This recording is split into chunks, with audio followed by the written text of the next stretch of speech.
சமூக நலம் விரும்புகளே, நாமும் எதிர்காலம் என்பதை நீங்கள் அடிக்கடி என்னிடம் சொல்லுவீர்கள். எனவே எமக்காக நீங்கள் துவா செய்யுங்கள். பெரியோர்களே, நாங்கள் இம்முறை தரப்பாய் புலமை பரிசு பரீட்சை எழுதிருக்கின்ற மாணவர்கள், வெற்றியை அளிக்கும். அதை நீங்கள் கட்டாயம் செய்வீர்கள் என்பதை நாங்கள் அறிகின்றோம். என்றாலும் ஒரு ஞாபகமூட்டலுக்காக உங்களுக்கு நாம் கவிதையாக இதை மீண்டும் குறிப்பிடுகின்றோம். எம் அன்புக்கினிய பெரியோர்களே, நாம் பரீட்சை எழுதுகின்றோம். நீங்கள் எமக்காக பிறந்தது தொடக்கம் இன்று வரையில் என்ன வழிகாட்டல்களையும் கல்விகளையும் கொடுத்தீர்கள். அதற்காக நாம் என்றும் உமக்கு கடமைப்பட்டவர்களாக இருக்கின்றோம். பெற்றோர்களே, நீங்கள் நினைக்கின்றீர்கள் நாம் புத்தகத்தை கற்பதனால் மட்டுமே பரீட்சையில் சித்தி அடையலாம் என்று. அன்புக்குரிய பெற்றோர்களே, அது அவ்வாறே இல்லை என்பதையும் நாம் இன்று உமக்கு தெரிவிக்கின்றோம். இன்று நாம் பரீட்சையை நெருங்கி உள்ளோம். எமக்கு விளங்குகின்றது நாம் பாடசாலையிலே பல்வேறு கலையம்சங்களை இழந்தோம். இதனால் நாம் ஒரு விடயத்தை முன் வைப்பதற்கு வெட்கப்படுகின்றோம், பயப்படுகின்றோம், முன்னே வருவதற்கு அஞ்சுகிறோம்.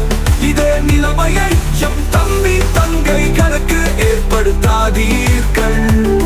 தரம் 1 தொடக்கம் அவர்களை கலை நிகழ்ச்சிகளுக்கு பழக்கப்படுத்துங்கள். நமக்கு துணிப்பு தரப்பாய் மாணவர்கள், நமக்கு துணிப்பு தரப்பாய் மாணவர்கள், இறுதியாக மீண்டும் எமக்கு துவா செய்யுங்கள்.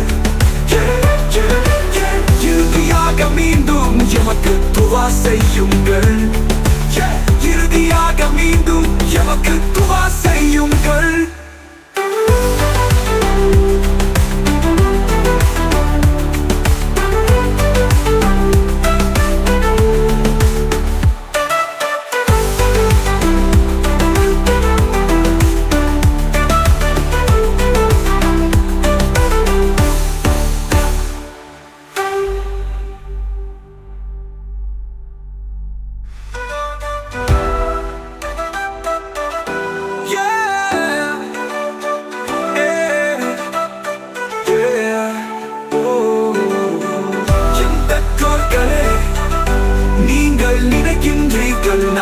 புத்தகத்தை கற்பதனால் மட்டுமே பரீட்சையில் சித்தி அடையலாம் கொடுத்தீர்கள்.